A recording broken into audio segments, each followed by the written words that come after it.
Pai amado, fonte de todo amor, bondade, beleza e verdade, buscamos hoje a luz do Teu Espírito para guiar os nossos passos. Concede-nos, Pai Universal, a sabedoria para compreender a Tua vontade, para que possamos enxergar além das aparências e reconhecer a Tua verdade. Fortalece a nossa fé para que possamos confiar no Teu propósito divino. Dá-nos, Pai eterno, o discernimento para distinguir o bem do mal, para escolher o caminho da luz e do amor, e para ouvir com o coração sincero a voz do Teu Espírito em nós. E possamos agir com justiça e misericórdia, refletindo em nossas vidas a bondade do Teu Filho, nosso Mestre Jesus, e espalhando a paz do Teu reino em tudo o que fazemos. Pai, ensina-nos a servir com alegria, a perdoar com generosidade e a amar com a pureza do Teu amor infinito. Que a nossa vontade se harmonize com a Tua e que sejamos instrumentos da Tua divina verdade, hoje e sempre. Amém. Amém. Amém. Muito obrigado, Chuchu. Muito bem, boa noite a todos os que eu não tinha cumprimentado ainda. Acho que a Ela, Irene, o Sidney, os outros já havíamos cumprimentados. Nós vamos seguir então na nossa, no nosso texto de Jesus em Jerusalém, já antecedendo os dias finais da sua presença na carne entre nós. E hoje nós vamos falar de um tema que é da volta de Jesus, né?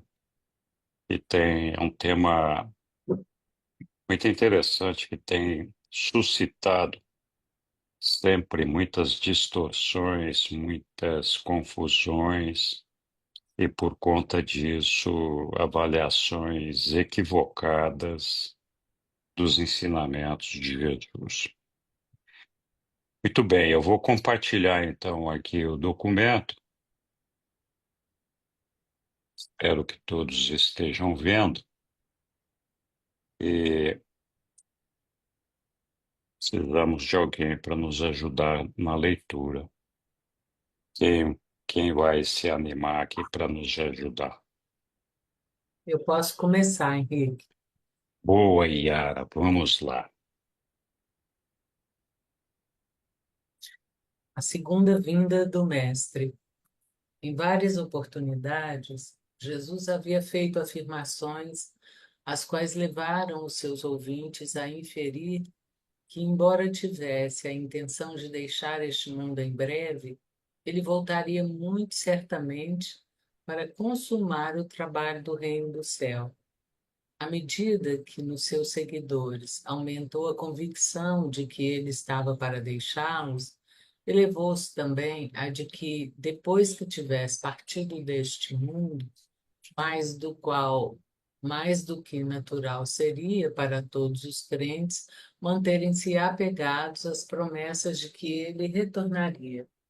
A doutrina da segunda vinda de Cristo tornou-se assim logo incorporada aos ensinamentos dos cristãos, e quase toda a geração posterior de discípulos tem acreditado devotamente nessa verdade e aguardado confiantemente essa vinda em alguma época. Já que deviam separar-se do seu educador e mestre, então, esses primeiros discípulos e apóstolos tinham mais motivos ainda para agarrarem-se àquela promessa de retorno. E eles não tardaram em ligar a destruição prevista de Jerusalém, atrelando-a à segunda vinda prometida. E continuaram a interpretar assim as suas palavras, apesar dos esforços especiais do Mestre durante essa noite de instrução no Monte das Oliveiras para impedir exatamente esse erro. Continuando a responder à pergunta de Pedro, Jesus diz: Por que supondes ainda que o Filho do Homem deva sentar-se no trono de Davi? E por que esperais ver cumpridos os sonhos materiais dos judeus? Já não vos disse todos esses anos que o meu reino não é deste mundo? As coisas que estais agora desprezando estão chegando a um fim. Mais que isso, seja um novo começo do qual o evangelho do reino possa sair para todo o mundo e que seja a salvação levada a todos os povos. E, quando o reino houver chegado à plena fruição, podeis estar seguros de que o Pai no céu não deixará de contemplar-vos com uma revelação ainda maior da verdade e uma demonstração mais elevada de retidão, pois ele já outorgou a este mundo aquele que se tornou o príncipe das trevas e, em seguida, deu-lhe Adão, que foi seguido por Melquisedeque, e agora, nestes dias, deu-lhe o Filho do Homem. E assim, o Pai irá continuar a manifestar sua misericórdia e demonstrar seu amor, até mesmo a este mundo escuro e mau.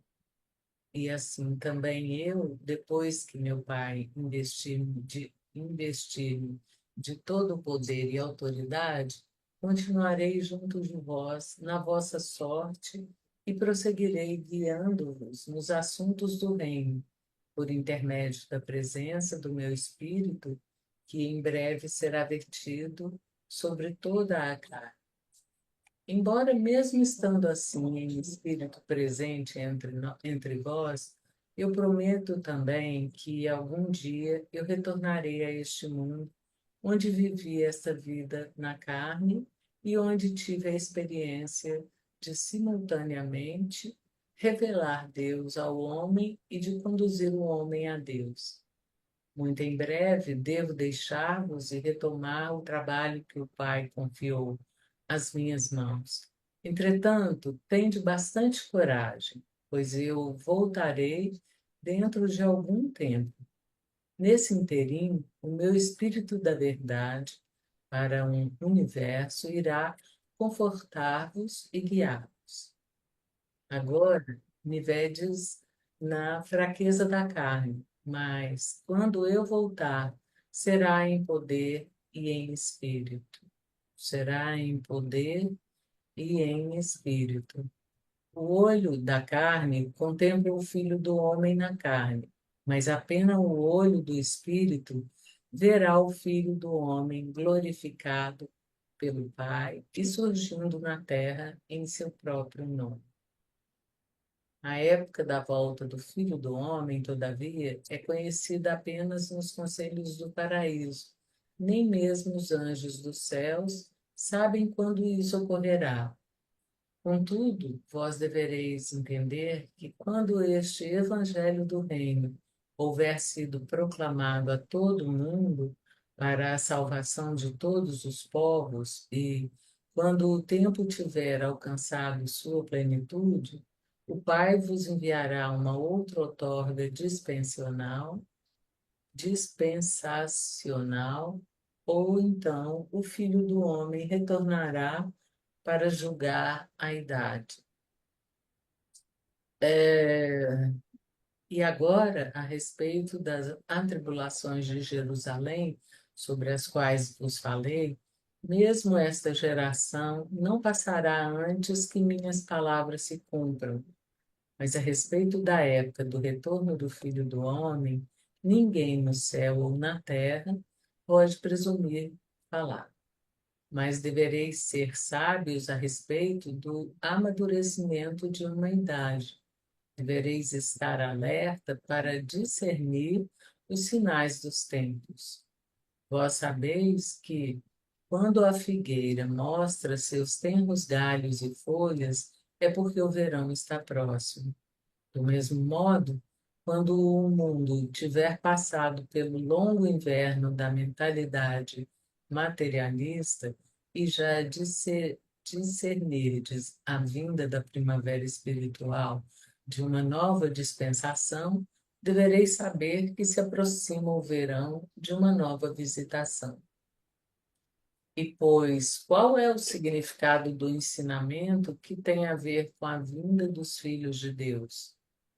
Não percebeis que quando cada um de vós for chamado a abandonar a sua vida de luta e passar pelo portal da morte, então estareis na presença imediata do julgamento e face a face com os fatos de uma nova dispensação de serviço no plano eterno do Pai infinito?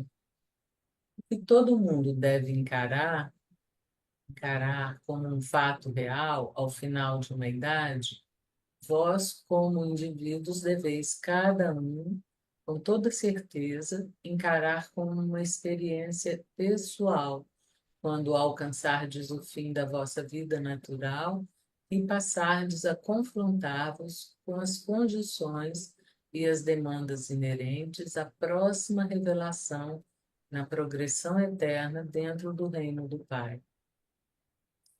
Dentre todos os discursos que o Mestre fez para os seus apóstolos, nenhum se tornou tão confuso nas suas mentes como o pronunciado nessa terça-feira à noite, no Monte das Oliveiras, a respeito das duas questões que consistiram na destruição de Jerusalém e na própria segunda vinda. E os escritos subsequentes, baseados nas memórias sobre o que havia sido dito pelo mestre, nessa ocasião extraordinária, não concordam entre si. Consequentemente, como os registros foram deixados em branco, no que dizia respeito a grande parte do que havia sido dito naquela noite de terça-feira, muitas tradições surgiram e, logo no alvorecer do segundo século, um apocalipse judeu sobre o Messias, escrito por um homem chamado Celta, que era ligado à corte do imperador Calígula, foi integrado ao Evangelho de Mateus e, subsequentemente, acrescentado, em parte, aos registros de Marcos e Lucas. Foi desses escritos de Celta que a parábola das 10 virgens apareceu. Nenhuma parte do registro dos evangelhos jamais sofreu erros na sua construção, geradores de tanta confusão como o do ensinamento desta noite. Mas o apóstolo João nunca se deixou confundir desse modo. Ao retomarem a sua marcha para o campo, esses 13 homens mantiveram-se sem falar e sob uma grande tensão emocional. Judas havia finalmente confirmado a sua decisão de abandonar aquele grupo. Era tarde quando Davi e Zebedeu, João Marcos e alguns dos discípulos principais acolheram Jesus e os 12 no novo campo. Os apóstolos, contudo, não quiseram dormir, queriam saber mais sobre a destruição de Jerusalém, sobre a partida do Mestre e sobre o fim do mundo. Obrigado, Yara. Puxa Obrigada. vida, que texto legal. Alguém Muito. quer traçar algum comentário, observações, perguntas? Diga, Todas, Roberto. todas. Diga, Roberto. Henrique, você pode colocar os 3 primeiros parágrafos na tela? Sim, posso sim, claro. Olha, o meu comentário geral é que aí está tudo a respeito da segunda vinda. A segunda vinda pessoalmente ao nosso mundo numa era posterior. A segunda vinda no sentido da vinda do Espírito da Verdade. E há, na verdade, não uma segunda vinda dele vindo a nós, mas de nós indo até ele, no sentido que todo mundo individualmente, Para ver se está ao ao vivo, e não está, eu não estou conseguindo Angélica, mexer. você pode Ah, fechar seu microfone, Angélica, por favor? Diga, Roberto. E essa nossa, esse, esse término individual que todos nós vamos viver quando concluirmos a nossa vida aqui e ressuscitarmos. Então, olha só, supondo, eu acho que é um parágrafo mais à frente, Henrique. Ó, isso, deixa eu ver. Que ele fala que envia o Espírito da Verdade, que ele fala do agora vocês me veem no olho da carne, mas vocês me verão com o olho do Espírito. É isso.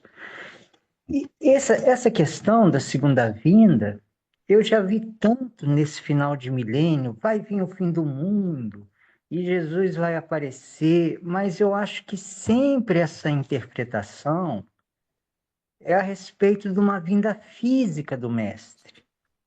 E a maioria de nós que se focaliza muito nessa vinda física dele para a Urântia como um todo, às vezes não percebe essa interpretação individual da vinda do Espírito de Jesus para cada um de nós individualmente. Ó.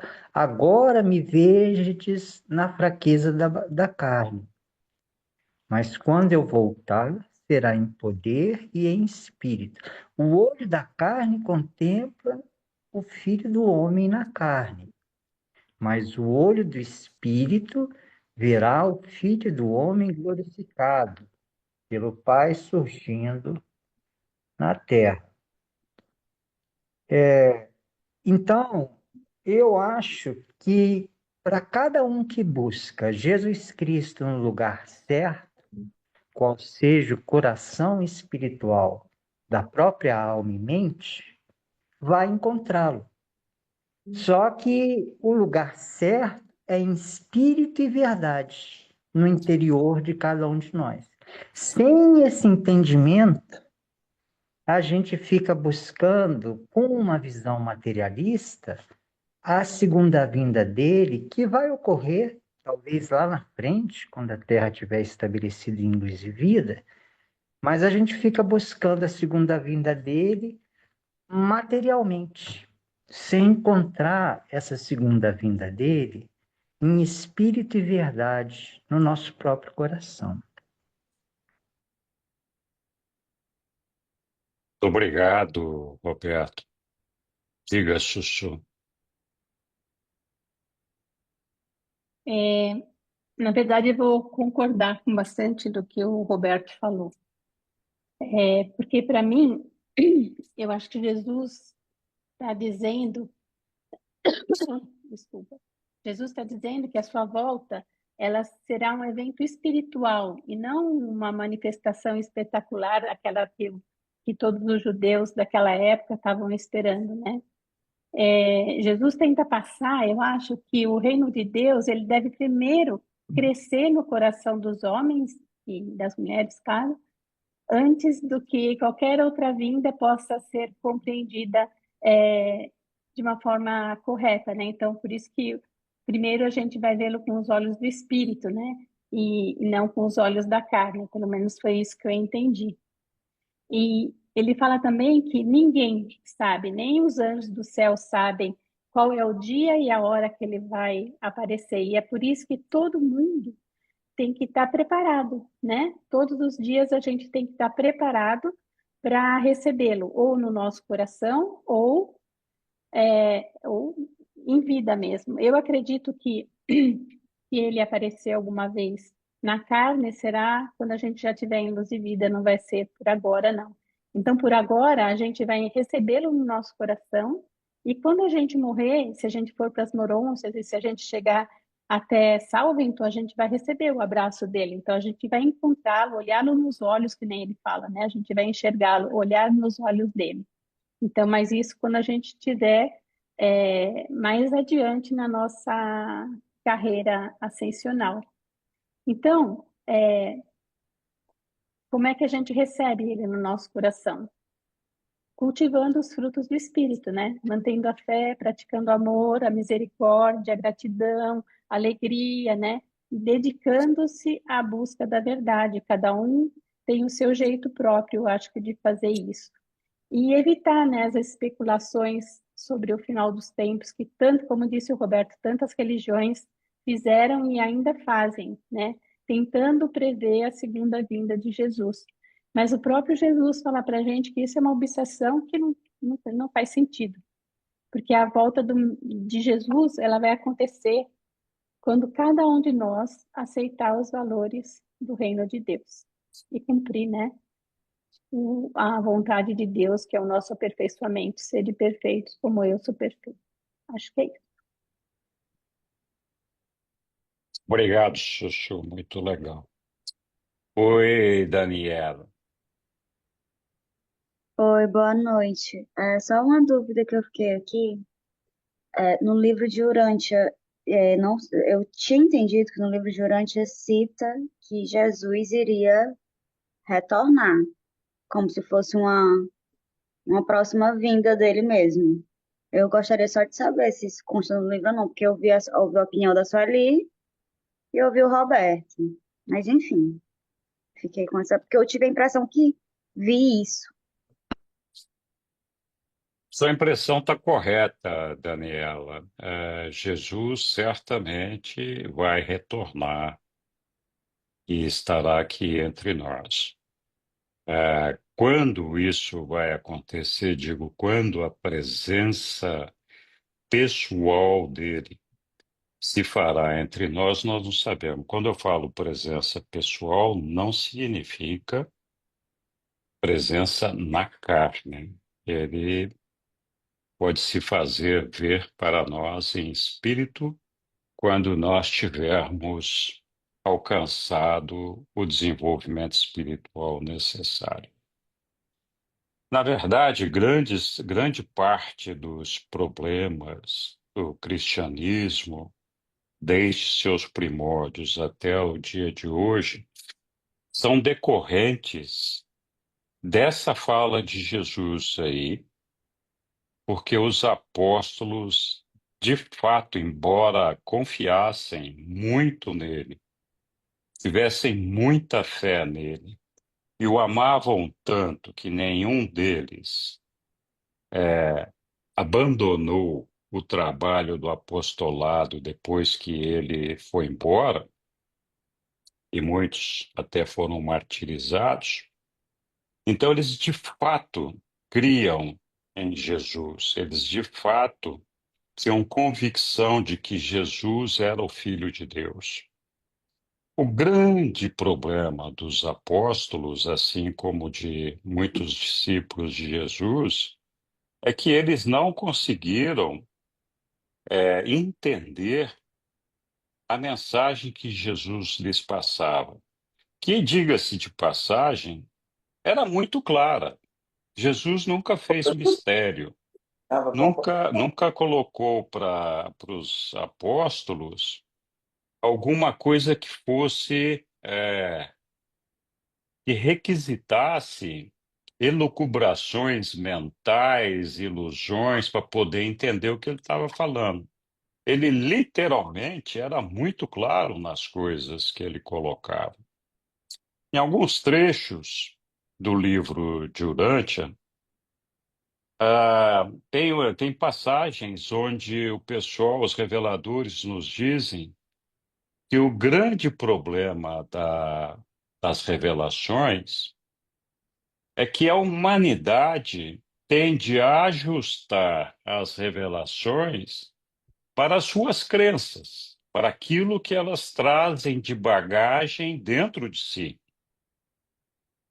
Então, isso aconteceu também com Jesus. O que eles acreditavam? O que os judeus acreditavam?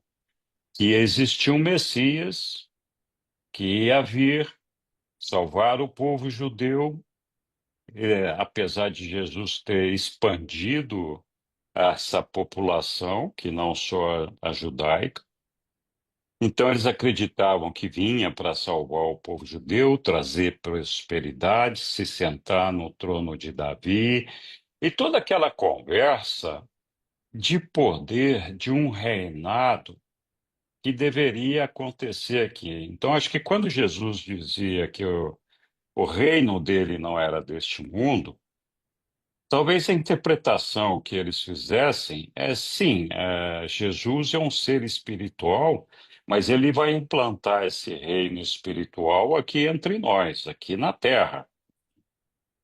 É ele, Jesus, né? E, bom, muitas confusões surgiram a partir disso. A gente vê que Jesus, estando ainda em Jerusalém, primeiro os apóstolos não entendiam por que Jesus tinha ido lá desafiar os sacerdotes do templo, sabendo que os sacerdotes queriam matá-lo. Segundo, não entendiam as explicações e as palavras, o sermão, as oratórias de Jesus junto ao público.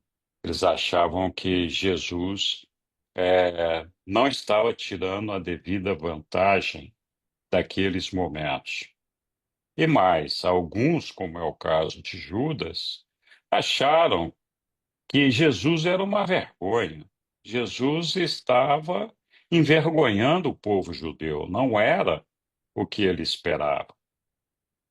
Então houve, assim, muitas surpresas, muitos desentendimentos, muitos abandonos durante esse período, porque eles realmente estavam atônitos.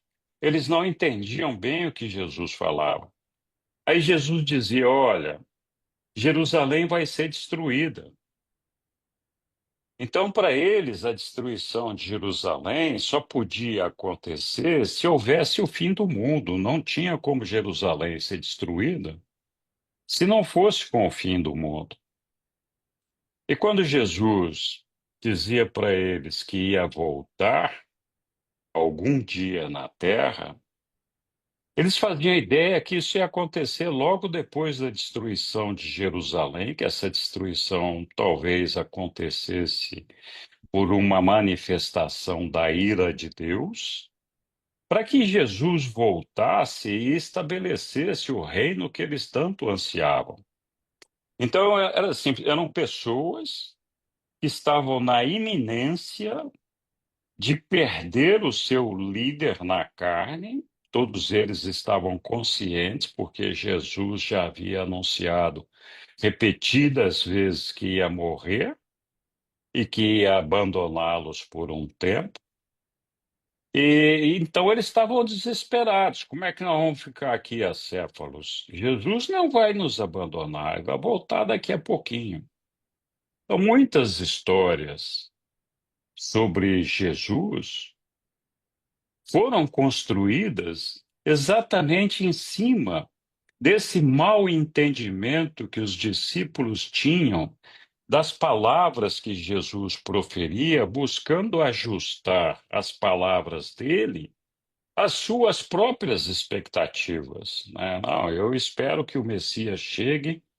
Tudo bem, vai implantar aqui um reino espiritual, mas vai ser aqui entre nós, vai assumir em poder e glória, vai estar aqui, nós vamos estar sentados do lado dele, blá, blá, blá. Então, a verdade é que eles tinham que, de alguma forma, satisfazer essa necessidade deles de ter um líder, uma presença física de um líder entre eles. Eles ansiavam absurdamente pela volta de Jesus, quando ele os deixasse aqui. E esse negócio, como tinha que explicar mais tarde a morte de Jesus e a própria ressurreição dele, acabou ganhando corpo. Jesus está voltando aí daqui a alguns dias. E estão esperando até hoje que ele vote. Todo mundo interpretou errado. O Roberto posicionou bem, a Sussu também. A primeira volta de Jesus foi o Espírito da verdade, que ele trouxe para todos nós. Nós conseguimos ver o Espírito da verdade? Não, mas ele já antecipou. Vocês vão me ver com os olhos do Espírito, não com os olhos da carne. Então, provavelmente, o Espírito da verdade, para um ser espiritual, é visível. Não sei como funciona isso daí. Mas os apóstolos, então, se equivocaram absurdamente. Eles não entenderam nada do que Jesus passou para eles essa noite e gastou esse tempo todo falando aí. E quando a gente fala que a religião de Jesus foi deturpada, porque foi criada uma religião sobre Jesus e não propagada a religião que Jesus pregava, é exatamente esse o tema. Não, Jesus veio aqui para salvar os homens, salvar a humanidade, vai assumir o reino dele entre nós aqui, vai morrer, vai ressuscitar e vai estar presente entre nós dentro de alguns dias para fazer as dispensações e tudo mais. E essa religião de Jesus é que criou a maior parte dos mal entendidos que existem na religião cristã de hoje. A religião de Jesus é muito simples. Deus é nosso Pai e todos nós somos irmãos.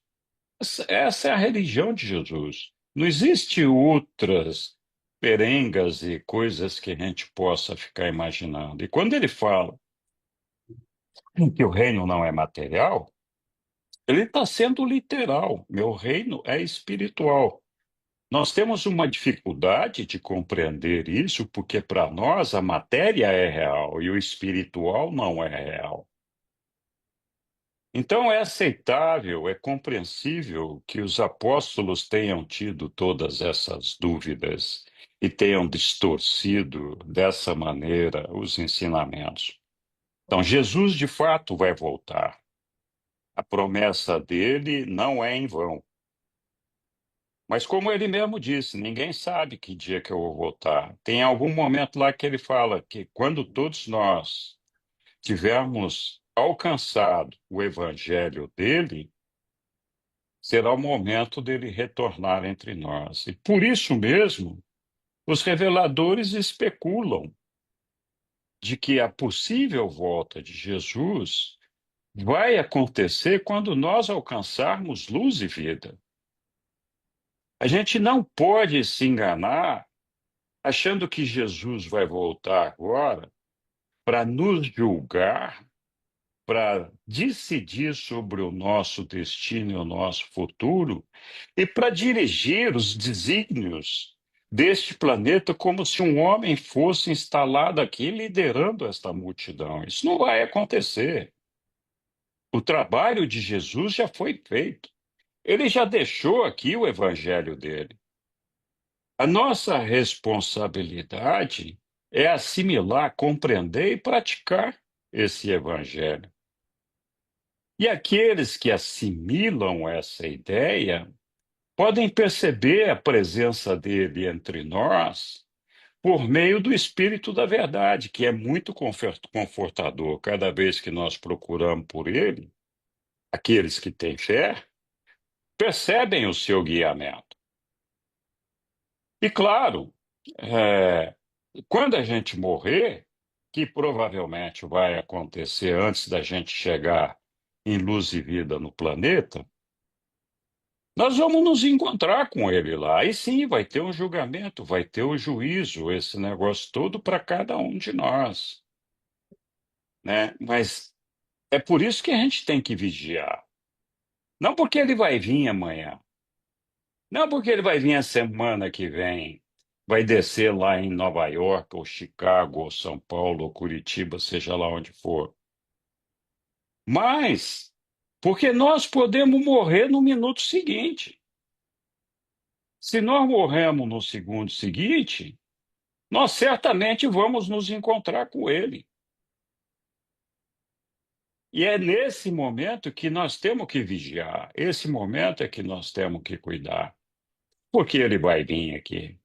Jesus vindo aqui não vai fazer nada de mal para nenhum de nós, nem nos julgar, nem fazer nada que a gente possa imaginar que ele vai descer com a justiça dele, etc. Aliás, nem é ele que faz esse julgamento. Então, essa é a ideia. Mas, Aélio, eu falei demais, você ficou aí esperando, me desculpe.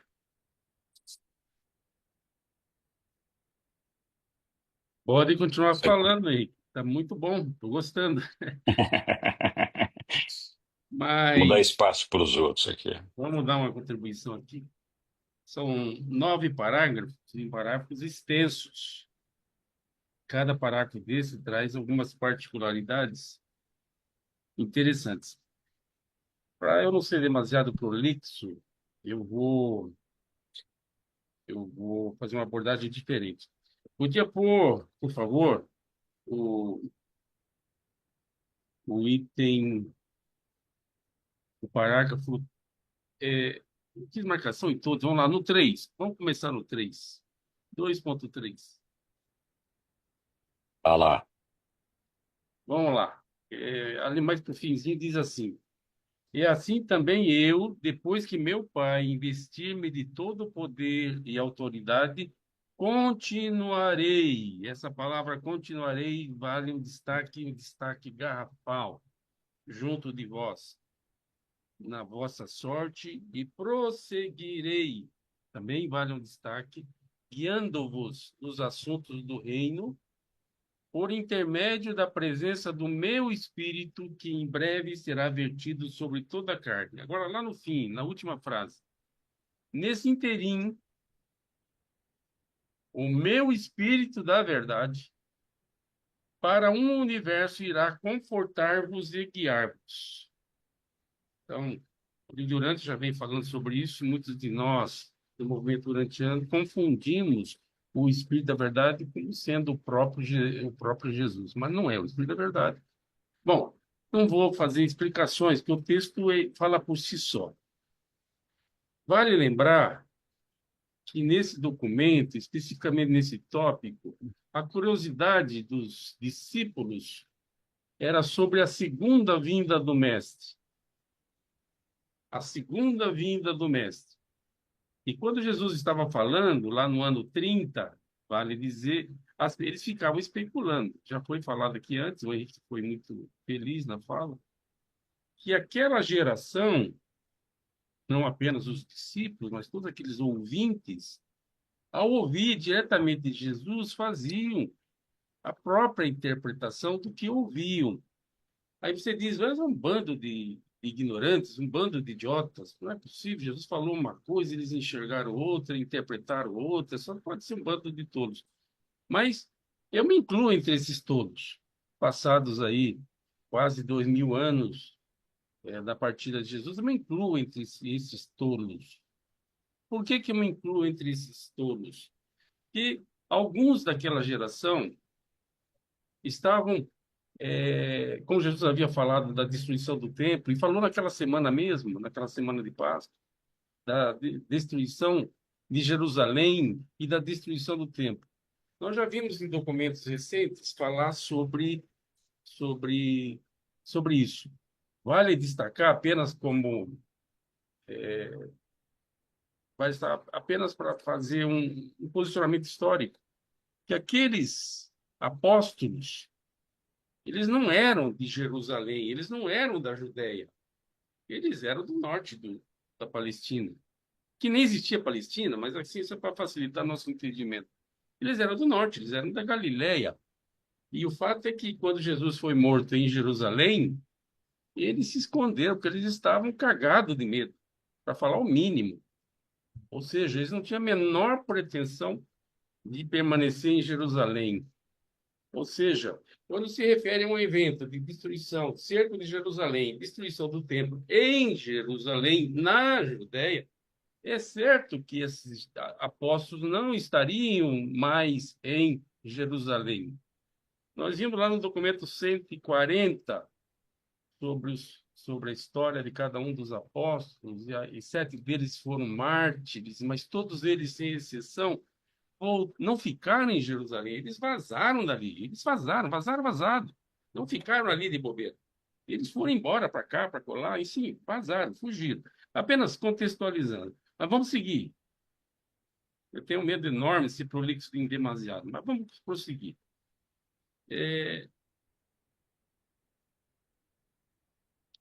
Estou pulando aqui, eu fiz vários destaques, mas estou pulando.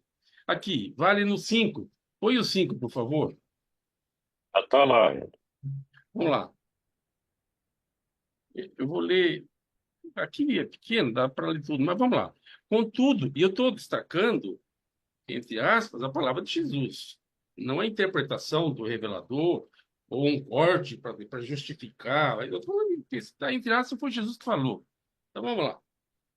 E eu estou aqui assumindo que Jesus não estava enrolando aqueles pobres coitados, e menos ainda está enrolando a mim, 2000 anos depois.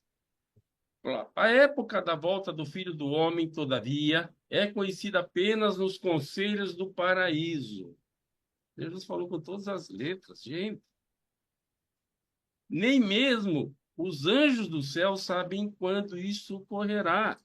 A gente ouve um monte de bobagem aí, ligando um evento ao outro e tal. Mas é que ele está dizendo, com todas as letras, não para aquela geração. Está falando para mim, para você, para nós, que estamos aqui sentadinhos, bonitinho, tomando cerveja. Ou café, sei lá. Contudo, vós deveríeis entender que quando este evangelho do reino houver sido proclamado a todo mundo, aí já está dando uma sinalização de quando vai acontecer. Todo mundo, o evangelho não chegou para todo mundo ainda com todas as tecnologias, não chegou ainda para todo mundo. Mas ele diz aqui, para a salvação de todos os povos, ou seja, o evangelho tem que chegar, porque ele não é destinado especificamente a um perfil histórico ou na linha do tempo. E quando tiver alcançado sua plenitude, ou seja, quando tiver, sim, chegado a todo mundo, agora, aqui tem a pegadinha, e na verdade, para mim, é uma revelação importante. O Pai vos enviará uma outorga dispensacional. O que é outorga? Na verdade, está escrito outra outorga dispensacional. Ou então, como opção, o Filho do Homem retornará para julgar. Ele está dando duas hipóteses. Tem muitos aqui que estudam durante e falam que pode vir um filho magisterial. Não vou falar de filho magisterial, mas quem tiver curiosidade, pesquisa. Seguindo, mas Jesus não era um filho magisterial. Agora, sim, especificamente, que era a curiosidade daquela geração, e para nós, o que era futuro para eles, para nós é passado. Então, para nós é mais fácil de entender. Vamos lá. Aspas, ou seja, Jesus está falando, não é o revelador que está falando. E agora, a respeito das atribulações de Jerusalém. Nós sabemos que Jerusalém e o templo, o segundo templo, foi destruído no ano 70. Jesus está falando isso no ano 30. Ele está olhando 40 anos à frente. Ele está dizendo assim: e agora, a respeito das atribulações de Jerusalém, ou seja, quando o templo for destruído e a cidade for cercada, sobre os quais vos falei, ele tinha falado mesmo, nós vimos aqui, mesmo esta geração, que para quem eles estavam falando, não estava falando para mim nem para vocês, não passará antes que minhas palavras se cumpram. Mas a respeito, ou seja, da época do retorno do Filho do Homem, ninguém no céu ou na terra poderá presumir. Ele está divorciando um assunto do outro. Quem relaciona... Aí diz, não, mas tudo bem, a destruição do templo de Jerusalém, ok. Mas uns associam agora, estudando o Apocalipse, que todas essas palavras, todo ensinamento está no presente, é oportuno, é agora, na nossa geração. Nós somos aquela geração. E desde criança eu ouço dizer que Jesus já está chegando para muitos que já se foram. Mas vamos lá. Eu disse que era longo, e já estou falando demais. No 7, o que todo mundo deve encarar como um fato real, fato, ao final de uma idade, vós como indivíduos, não como coletivo, mas como indivíduos, cada um como indivíduos. Deveis cada um, com toda certeza, encarar como uma experiência pessoal quando alcançardes o fim da vossa vida natural e passardes a confrontar-vos com as condições e as demandas inerentes à próxima revelação na progressão eterna dentro do reino do Pai. Ou seja, não precisamos ter ansiedade esperando que haja um evento como a segunda vida de Jesus e na nossa geração, para o nosso deleite pessoal. O fato é que nós temos essa experiência pessoal e essa chegada de Jesus já pode ter acontecido ou está acontecendo nesse exato momento para cada um de nós individualmente. Onde mais que eu fiz uma marcação? Eu já falei demais, eu vou encerrar. Obrigado. Obrigado, Hélio. Tudo bem. Alguém mais gostaria de se manifestar sobre esse texto aí?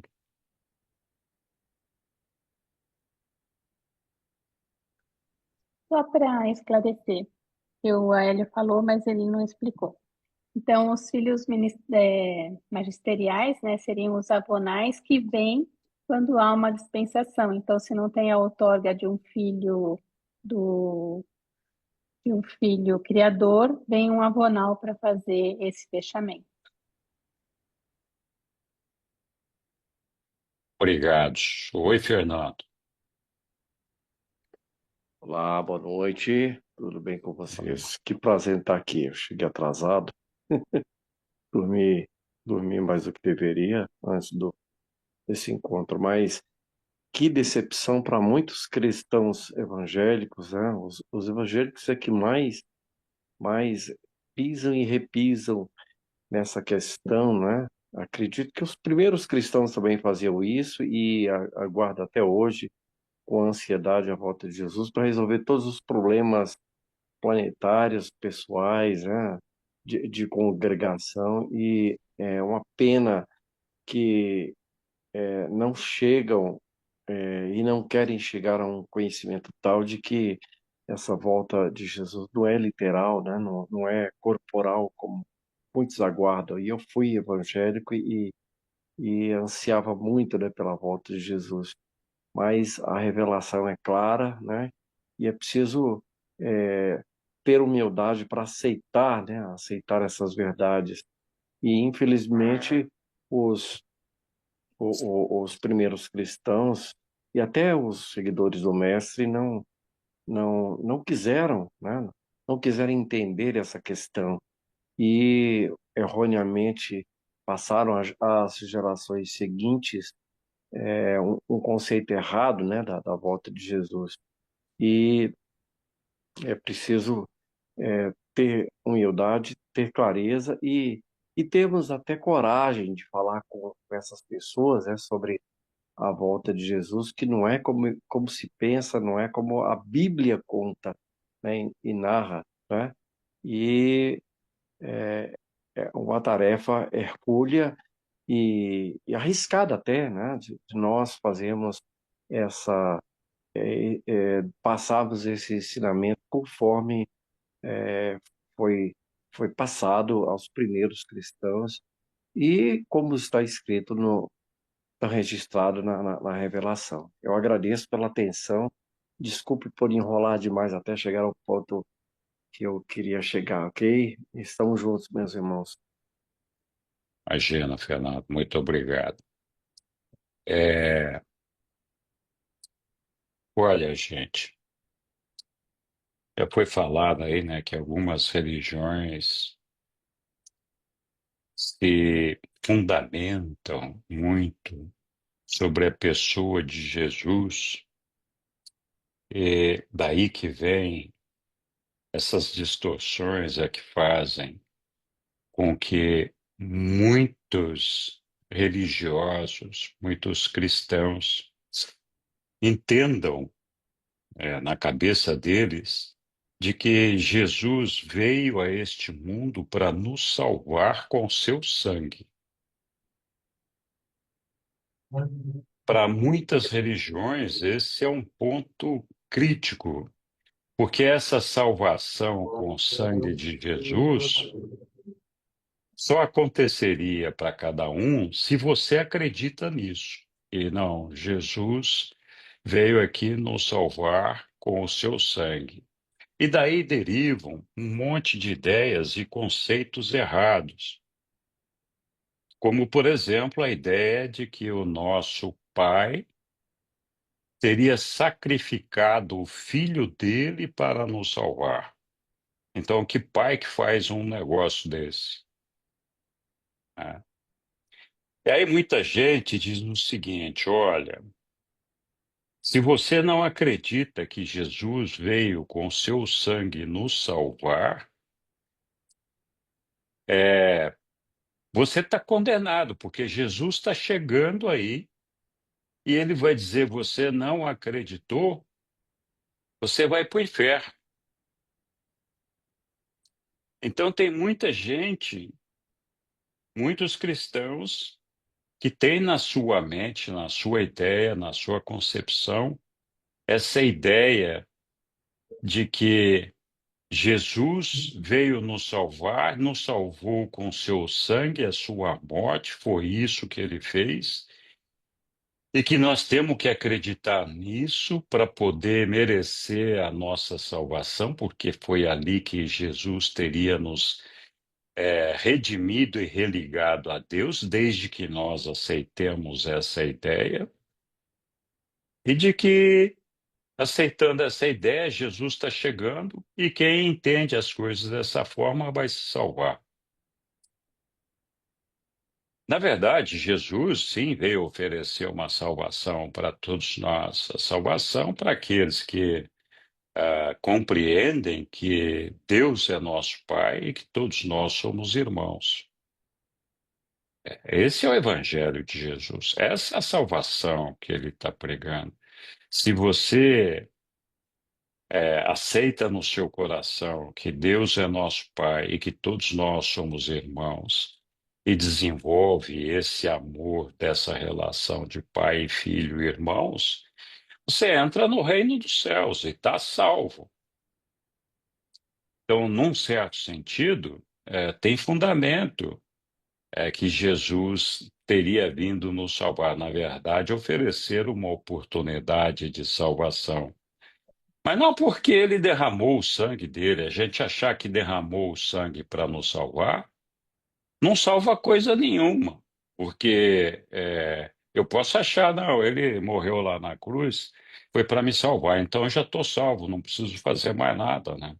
Já, Jesus já fez a parte que eu tinha que fazer por mim, e eu acredito que ele fez aquele negócio da maneira certa, e eu já estou acertado com Deus, né?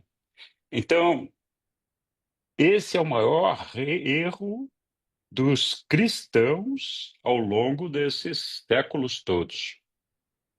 Essa má interpretação da morte de Jesus, da volta de Jesus entre nós, e é isso que tem trazido tantas discordâncias. Vocês viram aí numa passagem que nós lemos aí junto com a Hélio leu para gente aí, né? Dele falando: olha, eu vou voltar quando este evangelho, quando este evangelho que eu estou entregando a vocês, alcançar toda a humanidade em sua plenitude. E é por isso que reveladores falam, ou supõem, que o momento da volta de Jesus seria quando nós chegássemos em luz e vida, porque Jesus disse: não se enganem.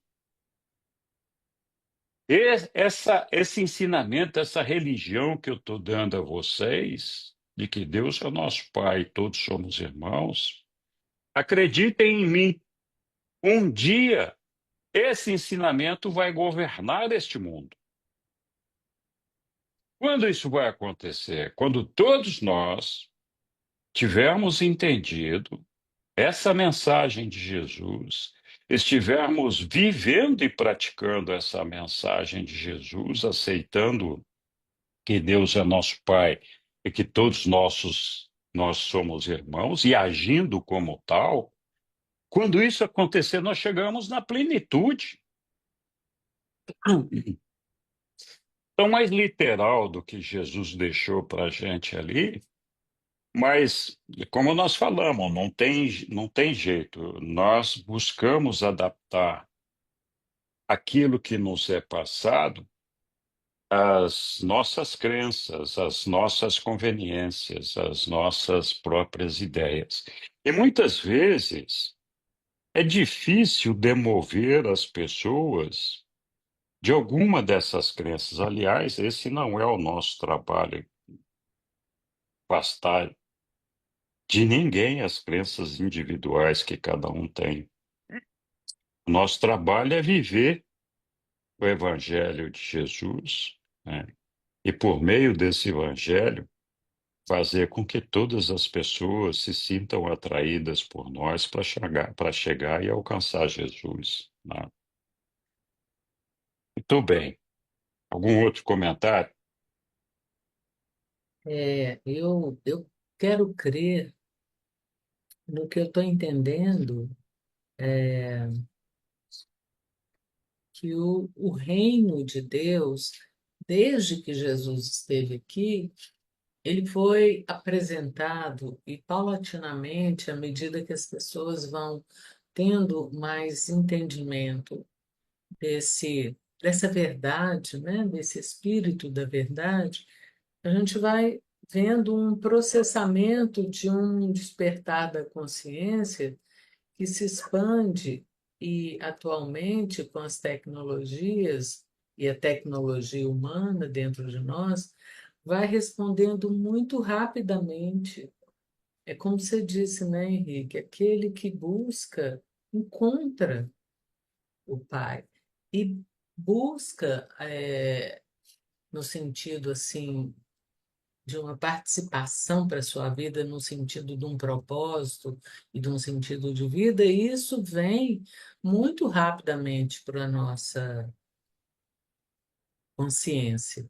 Então, eu, na minha maneira de compreender, eu acredito que esse processamento ele vai continuar cada vez mais rápido para quem já está dentro desse relacionamento com o Evangelho que traz essa linguagem da religião pessoal, individual. Porque eu converso muito com pessoas de outras religiões e está todo mundo esperando uma manifestação, não apenas carnal, mas externa de salvação, de um Jesus carnal, material, externo a cada um de nós, seres humanos. Quando aqui a gente está conversando e eu estou entendendo que é o tempo inteiro é interno, para a gente ter um preparo para esse encontro, né? Assim, onde que eu visualizo ainda como uma visualização imaginativa de um retorno de colocar Deus, né? Em todas as mudanças transformacionais que estão para acontecer e vão acontecendo muito rápido. Eu não sei aqui se vocês viram um filme que está passando, que chama Conclave. Esse filme, ele mostra como que vai acontecendo dentro da instituição religiosa essa compreensão do Pai. O que é que vai ganhando espaço cada vez mais rápido? Antigamente, a verdade parecia, né, que levava muito tempo para as verdades aparecerem. Então, toda a maldade levava muita vantagem. Hoje, a gente vê assim que, por uma questão de segundos, não é mágica, é consciencial. É acesso que a gente pode ir adquirindo a essa compreensão para que a gente possa mudar dentro de nós, para que a gente possa estar evoluindo, né? Então, eu vejo como quando ele fala no livro aí que a gente está lendo, né? Livro de Urântia, estejam preparados.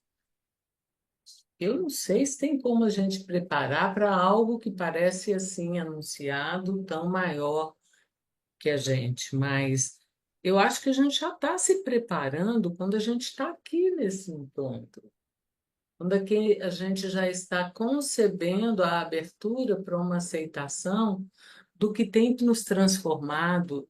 Hoje uma pessoa me perguntou, esse negócio que você estuda, como é que chama mesmo? Eu falei, Urântia. Aí ela me falou assim: o que que tem acontecido com você nesse estudo? Eu falei: olha, eu percebo que eu estou me tornando uma pessoa mais real, menos mágica, no sentido, até tem muita magia dentro de cada um de nós, mas assim, a mágica distorcida das ilusões que a gente, né, facilmente tece dentro da nossa mente, de que o mundo é de um jeito ou é de outro, deveria ser assim, assado, quando a gente tiver entendimento que a realidade é uma forma de vermos a vida como ela chega, como ela se mostra, isso vai dizer que nós estamos juntos, ou pelo menos mais próximos uns dos outros, nesse entendimento, nessa forma da gente agir. Então, eu penso que o evangelho é um processo, sabe, dentro de cada ser humano, da forma como nós todos aqui, né, da forma como que a gente vai concebendo e vivendo já esse evangelho onde a gente está, no nosso lugar pessoal. E eu acredito que isso vai dar um boom tecnológico, humano-tecnológico, cada vez maior. Tem tanta coisa. Nesse filme, tem uma coisa que acontece dentro da reunião lá dos cardeais. Eu não sei, assim, rapidamente a história da morte do Papa e da substituição dele.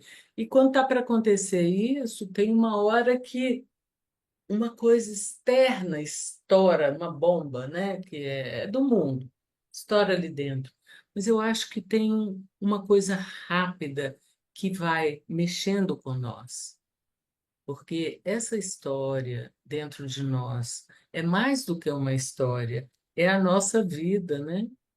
Então, à medida que a nossa vida vai se assemelhando uns aos outros, no entendimento claro de uma realidade que a gente precisa estar cada vez mais enxergando, isso é importante, isso faz parte do Evangelho, porque é isso que nos posiciona de uma forma diferente. É como você falou, o Roberto posicionou bem, a Sueli posicionou bem, e se todos nós formos falar, nós podemos ir posicionando bem nesse sentido mesmo de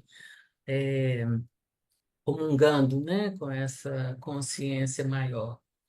Então, são essas coisas que estão passando dentro de mim que eu acho que, assim, que eu sinto como um processo que nos ajuda a posicionar, estarmos mais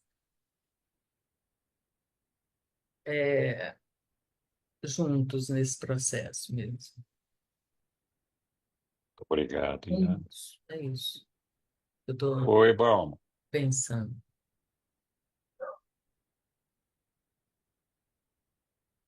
Você pode abrir seu microfone, Balma. Microfone que eu não tenho aberto. Ok, abri. Então, eu estava Beleza. querendo comentar que a coisa mais difícil que eu encontrei foi compreender a simplicidade com que Jesus fala dentro de você. E a gente entender que Jesus não morreu. E essa forma da comunicação dele é uma forma tão suave, tão simples, que a gente sempre, por não compreensão dessa simplicidade, a gente sempre reveste isso com tantos floreados intelectuais e externos, né, e tantos raciocínios, exatamente porque a gente não ainda entendeu que essa comunicação ela é é extremamente eficaz e ela se comunica diretamente com você. E um fato que tem no livro de Urântia interessante é que ele compara a uma situação da criança quando ela fala e inventa um alter ego dela e fica se comunicando com um ser imaginário com quem ela se comunica com a maior simplicidade. E o livro reflete sobre essa questão, dizendo que a comunicação de Jesus com o ser consagrado à sobrevivência dele e, o interesse dele em ser puro como pai, perfeito como ele, é uma comunicação assemelhada de uma criança com o alter ego dela, né? Quer dizer, é uma coisa muito interessante. E é exatamente assim.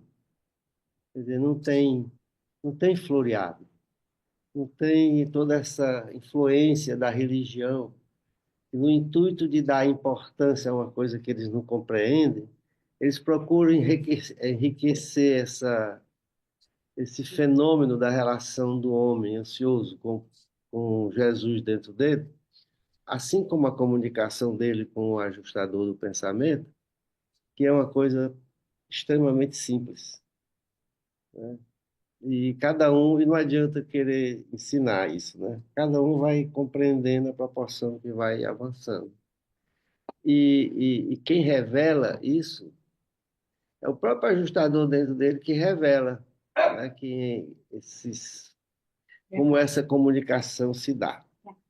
Essa é uma observação que eu queria fazer, que é o fato de Jesus não ter morrido, né? Ele está dentro do homem, como ele está dizendo aqui, explicitamente está dizendo aqui no livro, né? E vai ficar dentro dele, orientando, eu não sei qual é o termo que ele usa aqui, mas que ele está dentro do homem, quer dizer, eu vou ficar dentro de você, está dizendo aqui nessa passagem, e orientando, depois que eu sair da sua visão material, né? E é exatamente assim. Isso não tem. Isso que está dizendo aqui é real mesmo.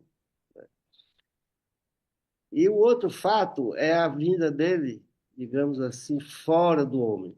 Isso não tem consequência prática, no meu modo de entender, para nós, né? Porque quando você se desliga do seu corpo material, você vai, você vai entrar num processo que vai terminar nele, né?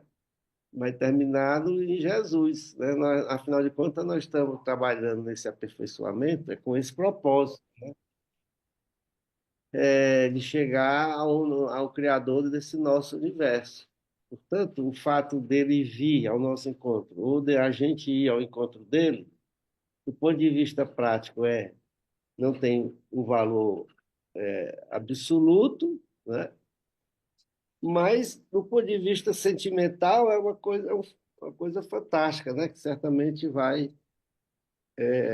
sensibilizar muito, né, os seres que vão estar presentes nessa época, né, porque eles já são seres sobreviventes e certamente muito evoluídos, porque a sociedade, a comunidade já está em luz e vida.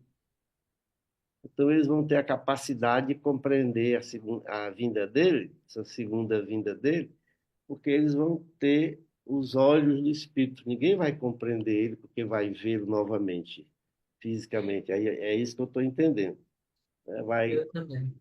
vai ter a possibilidade de compreendê-lo espiritualmente. Até porque eles internamente já viram, né? Já viram ele dentro de cada um, né? Então, a coisa que eu vejo, isso foi uma dificuldade, talvez a maior dificuldade que eu tenha tido é essa, né? De compreender a simplicidade da comunicação interior de Jesus dentro do homem. E quando você compreende que aquela voz é uma voz do ensinamento dele, você fica surpreso, né? Diz, poxa vida, é isso aí. É muito interessante. Nós temos muita dificuldade de filtrar toda essa. A gente é muito maculado, né? Influenciado e maculado nas nossas observações interiores pela intelectualidade, pela influência da religião, né? A religião natural, que dificulta muito. Então é isso que eu queria comentar. Obrigado, Paulo. Vou aproveitar que você levantou essa questão aí. Eu queria mostrar aqui o texto, né, daquilo que você estava falando, né? Sim, cada um pode ver e interpretar aquilo que está escrito aqui.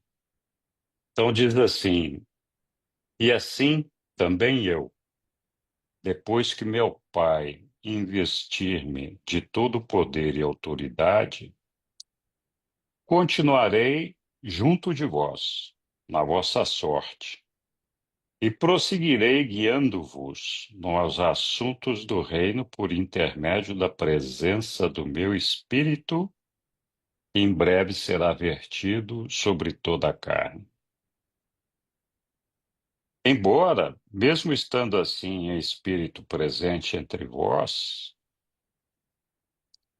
eu prometo também que algum dia eu retornarei a este mundo onde vivi esta vida na carne e onde tive a experiência simultânea e simultaneamente revelar Deus ao homem e conduzir o homem a Deus, né?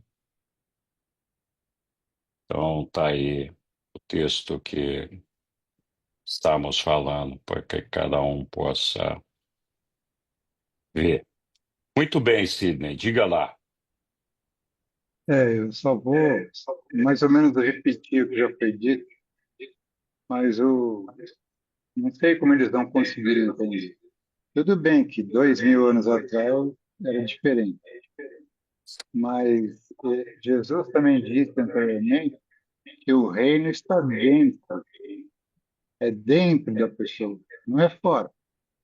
Então não existia essa ligação com Jerusalém, com essas coisas. Aquilo era físico. O reino está dentro da pessoa, é espiritual, não tem nada a ver uma coisa com ele. É isso que eu consigo entender da que ele disse. O reino está dentro de mim, quem não está fora, não está num templo, não está em lugar nenhum. Então, se o reino está dentro de mim, eu sigo corretamente, com uma boa moral, considero meus irmãos não só os que estudam o livro durante, mas toda a humanidade, eu estou trabalhando, né, para chegar lá. É mais ou menos isso. É isso aí mesmo, Sidney. Muito bem. Alguém? Henrique, Oi, eu queria só completar uma coisa que, né, completa.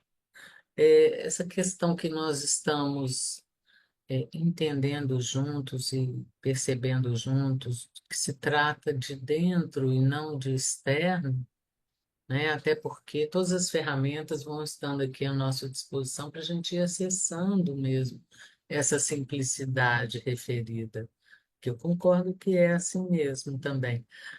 Mas é assim, tem uma coisa acontecendo que está colocando o olhar das pessoas, de uma maneira geral, muito para fora, para ver o que está acontecendo no mundo, quais são as notícias, quais são as mudanças. E isso está desligando um pouco do estado interno dentro de cada um, de uma forma mais percebida, mais consciente. Então, grande parte das pessoas vão se afastando de si mesmas, vão se afastando dessa conexão consigo, que só é possível desenvolver quando você sente que você está dentro e que esse estar dentro é um estado interno. e diz da sua pessoalidade, diz da sua totalidade, né? Então, esse caminho, eu acredito que ele vai ter, pelas próprias situações de vida que a gente está encontrando e está vivendo, eu acredito que a gente vai ter condição, enquanto raça humana, de dar alguns saltos aí, né? E quem tiver mais preparado, ou seja, mais vinculado, mais conectado com essa simples percepção de que é aqui dentro mesmo, talvez possa até ajudar mais um maior número de pessoas. Eu fico vendo como que o movimento urantiano está crescendo rápido, né, Henrique? Como que, assim, a tecnologia e todo o movimento desse crescimento está tornando possível a nível do mundo, internacionalmente, esse evangelho chegar com essa revelação, né? E deve ter outros aí. Você estava falando outro dia que tem pessoas que estão pegando essa verdade, essa revelação e preocupados em disseminar o mais rápido possível, né? Então, tem muita coisa acontecendo que provavelmente pode também despertar mais. eh, Como é esse caminho interno? Como é estar dentro, então? Como é sustentar-se dentro, né? Porque as promessas aí, equivocadas, são externas.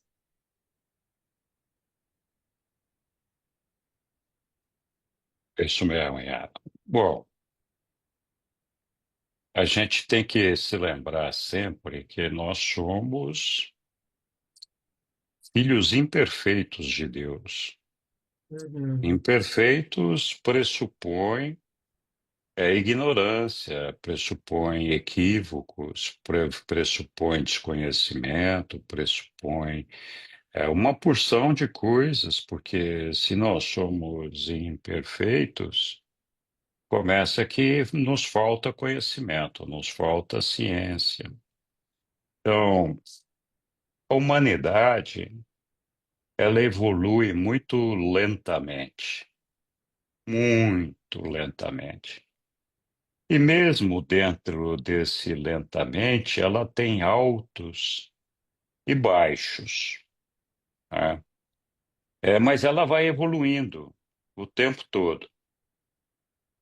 A gente começa essa evolução por meio do desenvolvimento de uma religião evolucionária. Então, assim, a nossa religião de base, aquela que nós tomamos contato por primeira vez, não foi resultado de uma anunciação divina, não foi resultado de uma revelação divina. Foi resultado dos nossos medos, das nossas angústias.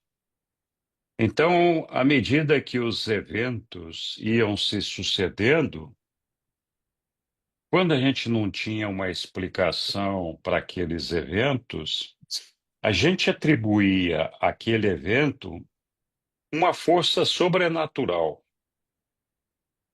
E é a partir da nossa crença nessa força sobrenatural que nós começamos a desenvolver a nossa religião. Então, no tempo das cavernas ainda, o homem achava que, tá, nós já falamos isso outras vezes, a lua nova sumiu, então temos que sacrificar uma donzela para trazê-la de volta. Aí sacrificava a donzela e poucos dias depois a lua estava lá de volta, então deu certo, né? Então aquela crença ficava impregnada. Até o momento em que a ciência descobriu, olha, não é assim. A Lua ela vai e volta, não precisa matar ninguém, né? Como dizia lá o, o vampiro lá no do Hotel dos Vampiros, que agora nem me lembro o nome. Ele dizia, não vamos matar ninguém. Hotel Vamos Transilvânia. ao Hotel Transilvânia. Não vamos matar ninguém, vamos pedir uma pizza, né? Então, a verdade é que a religião evolucionária, ela vem vindo com todas essas crenças que nós vamos somando a cada dia nela. Essas crenças são fruto do nosso medo, fruto das nossas angústias, fruto do nosso desconhecimento, da nossa ignorância, porque a gente não tem explicação para determinadas coisas. E a única explicação que nós encontramos é o sobrenatural. E isso evoluiu para influência de espírito mau, espírito bom e todo aquele negócio. Então, a nossa religião de base, ela é uma religião evolucionária. E o Pai e todos os seus assessores, descendentes, todos os seus auxiliares, filhos, eles não interferem nisso, eles permitem que essa evolução aconteça dessa forma. É necessário que a evolução se inicie dessa forma. Aí, de tempos em tempos, o Pai permite que a gente tenha uma revelação. Nós tivemos 5 revelações, né? Príncipe planetário, Adão e Eva, o príncipe de Salem, que venta Melquisedeque, Jesus, né? E, finalmente, o livro de Urante. Então, Deus se comunica conosco. Isso sem falar das possíveis, estou falando possíveis porque não é uma coisa que a gente tem certeza, das possíveis inspirações dos profetas que teriam sido iluminados em suas mentes por Deus para trazer algum conhecimento para a gente. Então, essas revelações que nos são trazidas, elas funcionam como um corretor de rumo dessas distorções que são geradas a partir da nossa religião evolucionária. Então, Deus vem e fala: olha, esse entendimento que você tem desse negócio aqui, na verdade, não é bem assim, é dessa outra forma aqui. Esse outro entendimento que você tem desse negócio aqui não é bem assim, é dessa outra forma aqui. E as explicações que os reveladores nos dão são lógicas, são naturais. Mas a gente tem uma tendência a pegar essa explicação que o revelador deu para ajustar nessa religião revolucionária que nós temos. A gente tem dificuldade em se livrar dessa religião evolucionária. E a prova disso está aí, nesse entendimento que os discípulos de Jesus, por mais que Jesus se esforçasse, não conseguiam abandonar a ideia de que Jesus ia implantar o reino espiritual aqui na Terra. E que ele viria com poder e glória e todo aquele negócio que é a história do Messias. Isso não saía da cabeça dos caras. Então eles foram ajustando a ideia do reino espiritual e não material para, não, tudo bem. Então não é material, é um negócio divino e espiritual. Mas esse espiritual vai acontecer aqui entre nós, aqui no meio onde nós estamos. Nós vamos estar participando desse processo aqui, como se... por quê? Porque eles não tinham ideia do significado de espiritual. Não conseguiam entender isso na mente deles. Então, esse processo evolucionário é o que faz com que a gente tenha tanta dificuldade de ir ajustando as pontas. Então, Deus se manifesta frequentemente através das revelações para nos explicar como as coisas são. E nós temos essa dificuldade para assimilar isso. Então, isso não é culpa exclusivamente dos apóstolos e seus discípulos. Nós também temos dificuldade de entender e aceitar a revelação do livro de Urântia. Muitas vezes nós ajustamos as coisas a nosso pelo entendimento de como a coisa é. Com certeza, todos nós, inclusive eu, fazemos interpretações equivocadas de quando em quando sobre a questão do livro de Urântia, né? Então, qual é que é o propósito da revelação? O propósito da revelação é basicamente dois. Um é corrigir os desvios que a gente tem, né? Olha, não precisa sacrificar o seu primogênito para agradar a Deus. Não precisa fazer isso. Mata uma pombinha, que é a mesma coisa. Depois vem outro, Jesus, e fala: "Olha, não precisa nem matar a pomba. Você só precisa fazer a vontade de Deus e você vai estar lá, né?" Mas a gente tem dificuldade de assimilar isso aí. Então, o resultado, eu estava falando da onda evolutiva, que tem altos e baixos, mas sempre numa progressão ascendente. O cristianismo cometeu uma série de erros, é bem verdade. Mas o cristianismo trouxe uma elevação espiritual ao nosso planeta. Ele deu a conhecer Jesus a todos os homens e trazer uma nova inspiração do que é Deus, do que é o nosso Pai, do que é Jesus, do que é o nosso Micael, esse negócio todo. Apesar das distorções, nós passamos a conhecer o Filho de Deus, de alguma forma. Agora, a coisa foi apresentada de uma maneira errada. A religião de Jesus não era o que o cristianismo pregou. Então, eu estava falando dos altos e baixos, sempre numa progressão ascendente. Nós tivemos um momento muito alto com o cristianismo, que incrementou a fé e a religião das pessoas no mundo todo, uma boa parte da população, de uma maneira acentuada. Só que a maneira como isso foi feito agora está cobrando o preço. E que preço é esse? É o preço da desilusão de não encontrar nas nossas religiões as respostas que nós levantamos. E quando isso acontece, a gente fica descrente. A gente perde a credibilidade que tinha depositado, a gente deixa de acreditar naquela religião.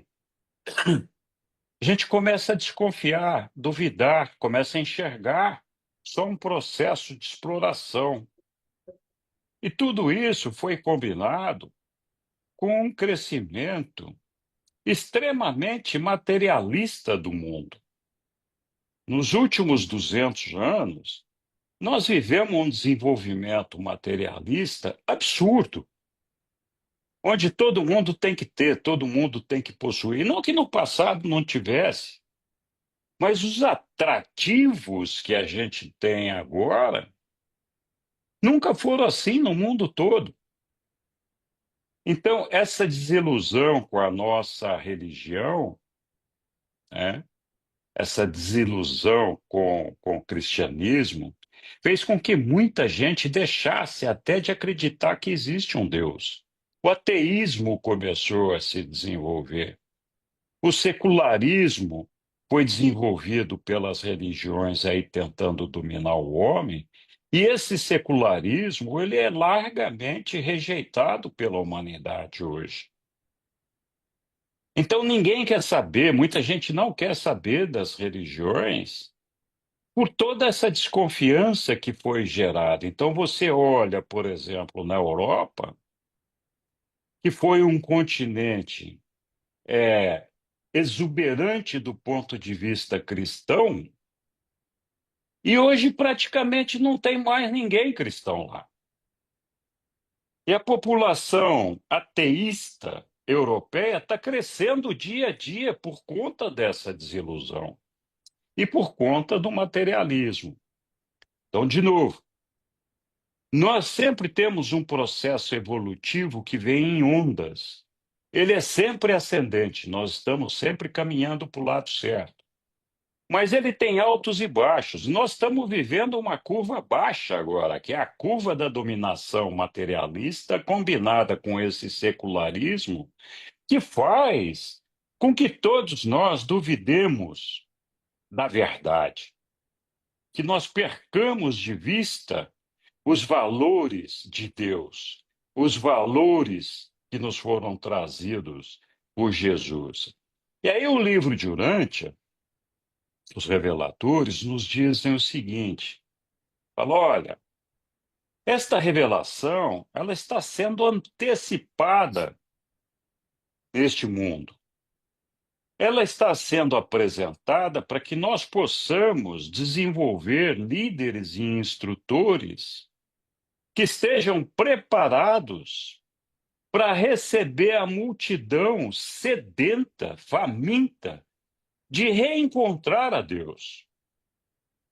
Nós estamos vivendo um dos momentos mais importantes da nossa civilização.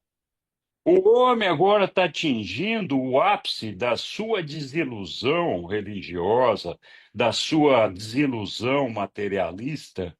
E quando isso chegar no final, a gente vai dizer: não, todo esse negócio aqui não deu certo. Não é aqui o nosso caminho. Nós temos que voltar para alguma outra coisa, nós temos que voltar para Deus.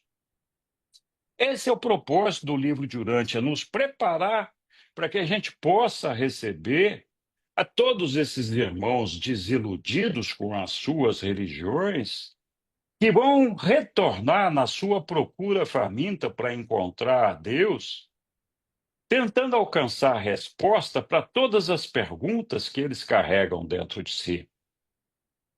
E esse é o nosso trabalho, né? Aprender esses ensinamentos, vivenciar esses ensinamentos, que a nossa mente consegue processar isso muito bem. Mas uma coisa é a gente entender o que os reveladores estão nos dizendo. A outra coisa é a gente vivenciar essa experiência.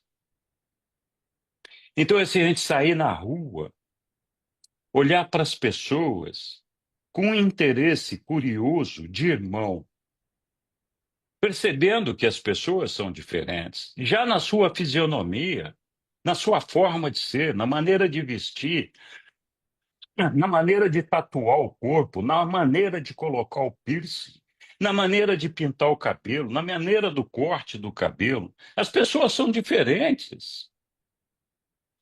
Então, em vez da gente estranhar essa diferença, o que nós deveríamos estar pensando é: por que será que esse meu irmão, essa minha irmã, acha que deve se apresentar dessa forma?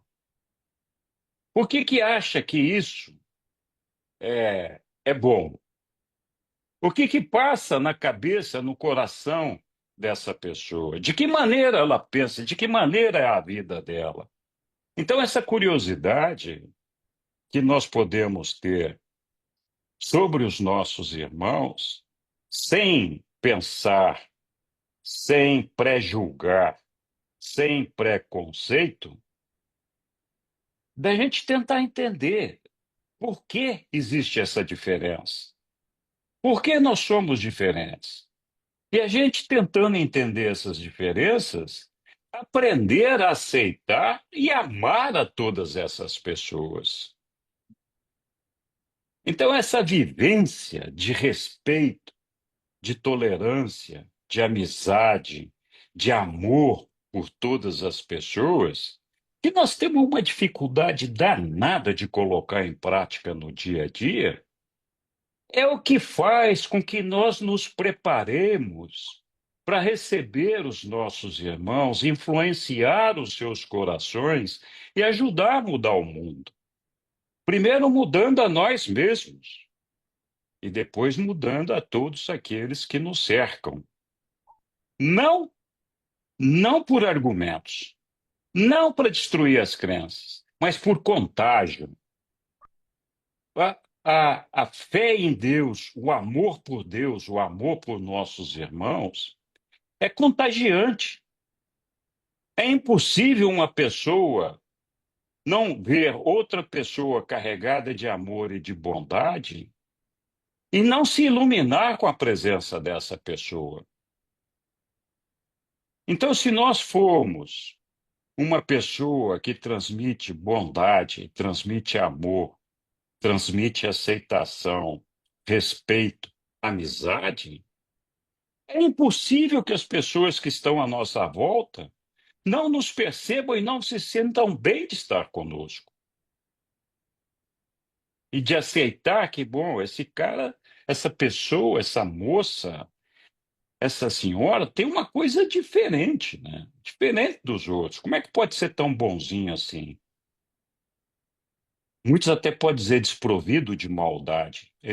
Isso é o ideal, né? E outros podem dizer inocente. A gente sabe que a gente não é inocente. Então, é aquela ideia de que Jesus nos deu de se alguém bater na tua face, não revida, dá outra face. Muitas vezes eu falei aqui sobre a questão da autodefesa, da necessidade que a gente tem que agredir aqueles que nos agridem.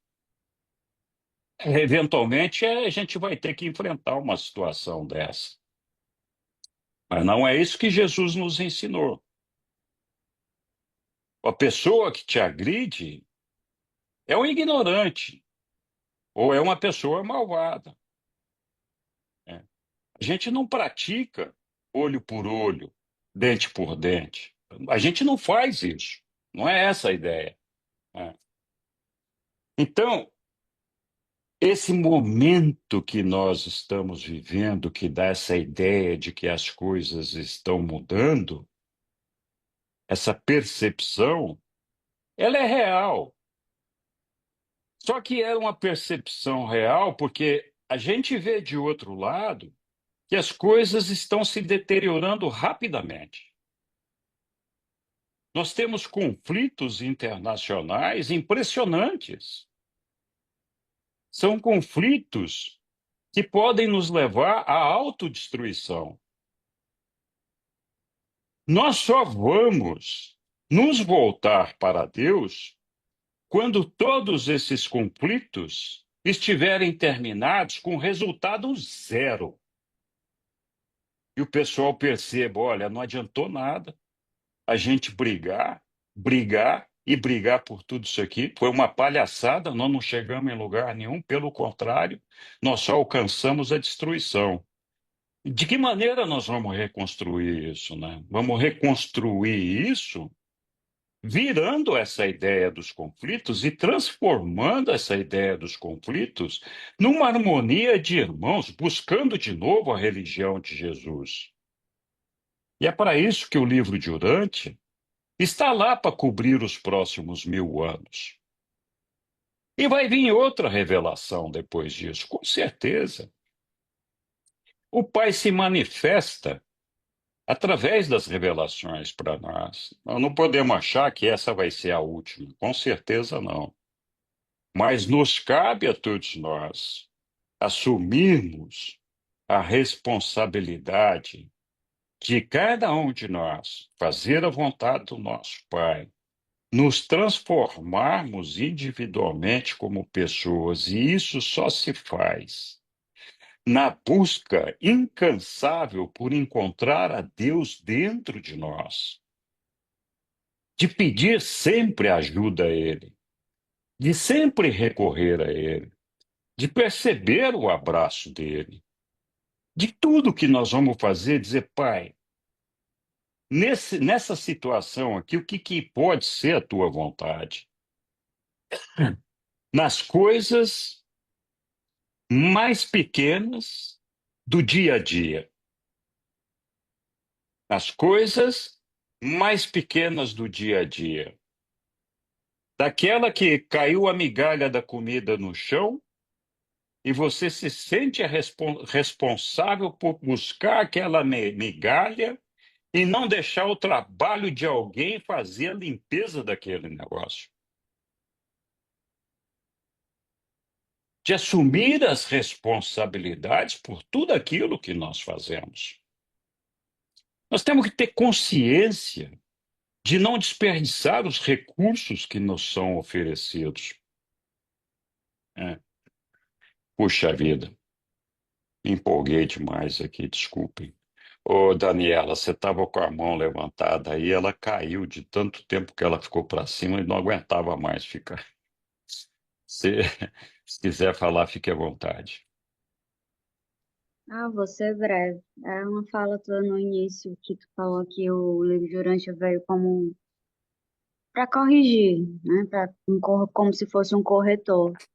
E aí para mim me veio assim bem uma coisa de um refinador, não era bem um corretor, porque assim, se cada um de nós a gente fosse perguntar como cada religião, por mais distorcida que ela seja, por mais que algumas fiquem esperando, ai, Cristo vai voltar e aí, não sei o quê, se ele voltar e tu vai pro inferno e aqueles conceitos todos, eu paro para olhar assim pro todo, e quando eu digo olhar pro todo, é me fazendo a pergunta como que aquilo contribui para a melhoria de todos, não só daquele grupo em si. E eu observo que, por exemplo, quem pega como crença essa religião que fala que se quando Jesus voltar, ela não estiver ali fazendo os mandamentos que a igreja coloca, ela vai para o inferno, são pessoas que elas necessitam realmente desse Deus temeroso, desse Deus que para elas terem uma coisa mais, enfim, cada um vai com o seu jeito. E que até o próprio Urântia fala que todas as religiões estão corretas. Eu casei muito com essa coisa. E que isso também traz muito do que tu falou de aprender a conviver com a diversidade. Enfim, era isso daí, era só mesmo um comentário lá do início sobre essa questão das várias religiões do povo esperando Cristo. Obrigado, Daniela. Gente, olha, é importante, é importante a gente entender que nós temos um processo interno para cada um de nós fazermos. E o importante não é só entender a revelação. O importante é a gente encontrar formas de vivenciar a revelação. Não faz muito tempo, numa outra conversa, eu não sei nem se foi nesse grupo aqui, eu estava comentando sobre essa questão da diversidade e o que os ensinamentos do livro de Urântia nos falam é que o segredo da nossa mestria, da nossa automestria, da nossa sobrevivência é a nossa capacidade de ajustamento ao cosmos. Quando os reveladores nos dizem isso, eles estão falando da nossa capacidade de conviver amorosamente, harmoniosamente, com todas as diferenças. Nós somos diferentes. O ambiente que nos cerca não é igual nem para as pessoas que moram na mesma casa. Cada um enxerga aquele ambiente de uma maneira diferente. Então, essa diversidade é o que faz com que, quando a gente não aceita essa diversidade corretamente, não compreende essa diversidade, a gente viva em conflito o tempo todo. Nós vivemos em conflito, porque o cara agrediu o meu time de futebol, porque aquele ali falou isso, eu não gosto disso, eu gosto daquilo. Aquele ali pintou o cabelo de rosa, que coisa ridícula, não sei o quê. Então, todas essas essas manifestações de descontentamento com aquilo que é diferente da gente, traz para dentro de nós um conflito.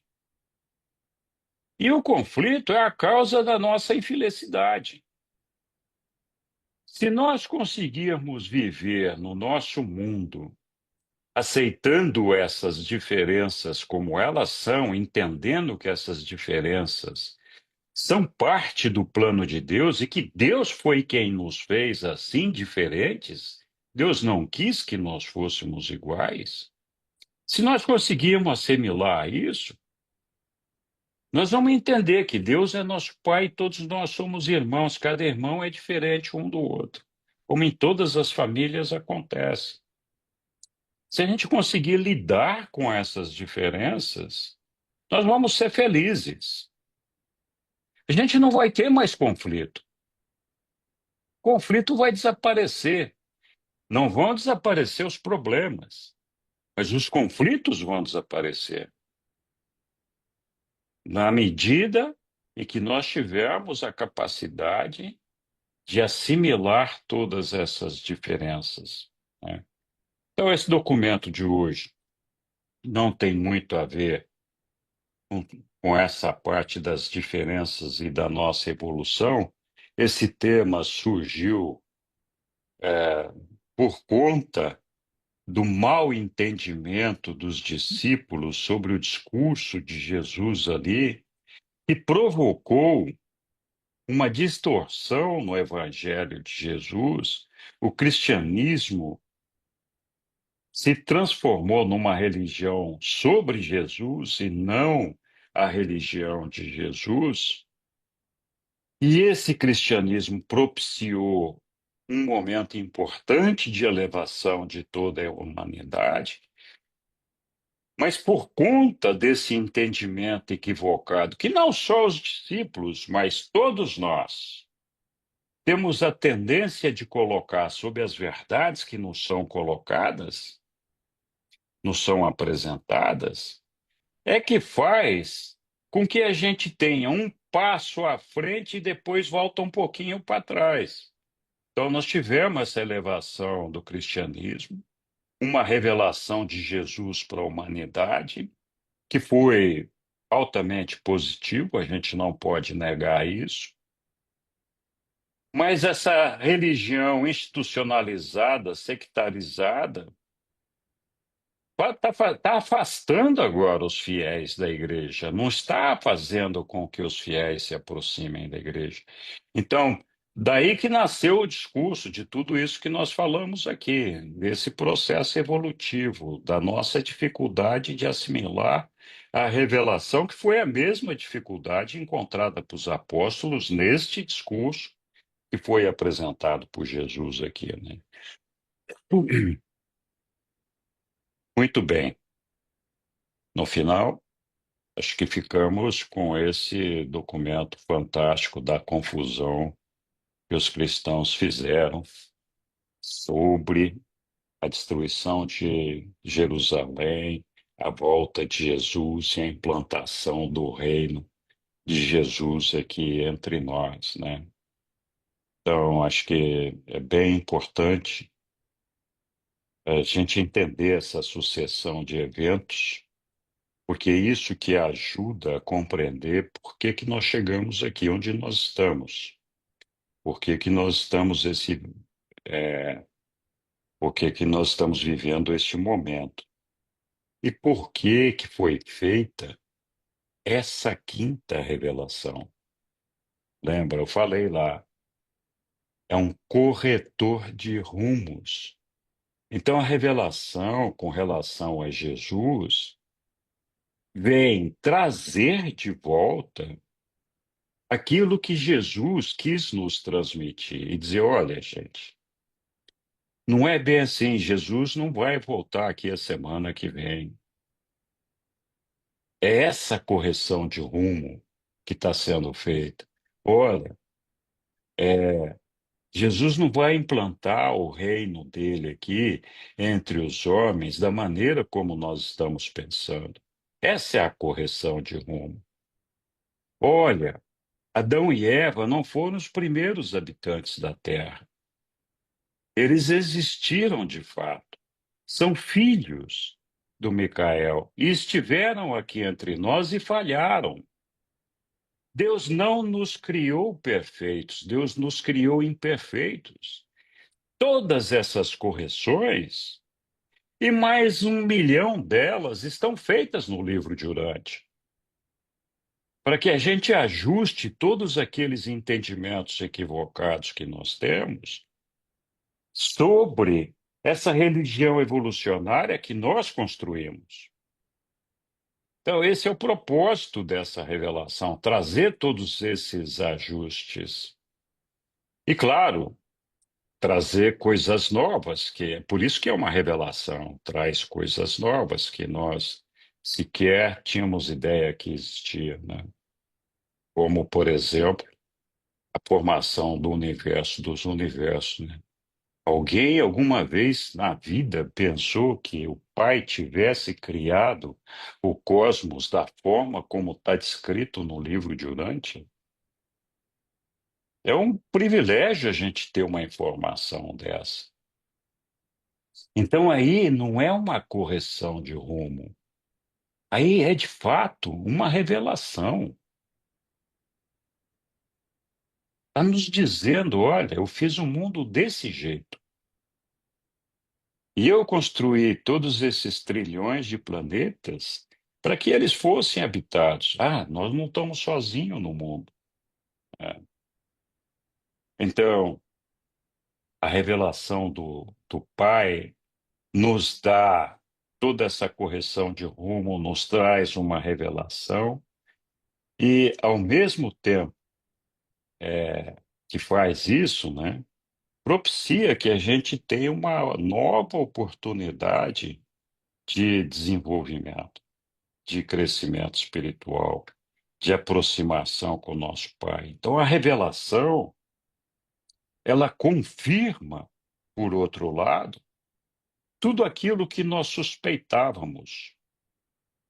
Então, Deus existe, sim, a revelação confirma, Deus existe, é uma confirmação. Olha, Deus é um ser de amor, é uma revelação, é, é uma afirmação que nos dá conforto para muitas das nossas crenças. É uma validação de muitas das nossas crenças. Então, ao mesmo tempo que revela, corrige, valida aquilo que é certo, corrige o que está errado e revela o que nós não conhecemos, né? Esse é o propósito da revelação. Muito bem, pessoal. Não sei se alguém tem alguma pergunta, alguma dúvida. Oi, Lilian. Não, para mim o que ficou assim bem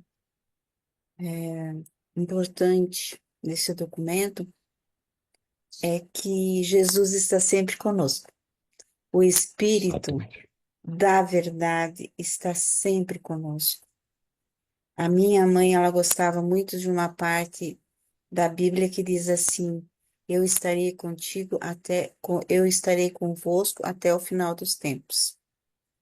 Então, a Bíblia, o Evangelho já falava, e aqui vem confirmar, como você falou, né? Ele sempre está conosco, através do Espírito da Verdade, nos incentivando a fazer a vontade de Deus. E outra coisa é que nós não vamos ver a nova dispensação, provavelmente, né? Porque tem que passar toda essa parte de que nós estamos vivendo aqui, que é muito material, mas logo nós vamos ter a nossa dispensação, que é quando nós passarmos dessa vida para a outra, então nós vamos começar uma nova etapa, né? E estaremos cada vez mais perto de Jesus. De Jesus, e daí eu não sei se nós poderemos vê-lo, eu acho que não, e se ele visita os mundos moronciais, Daí eu tenho essa dúvida também, né? Ou se nós vamos poder dar uma espiadinha em Jerusalém, eu acho que não, mas quem sabe, né? Antes de abandonar as Morôncias, nós vamos vê-lo, com certeza. É, né?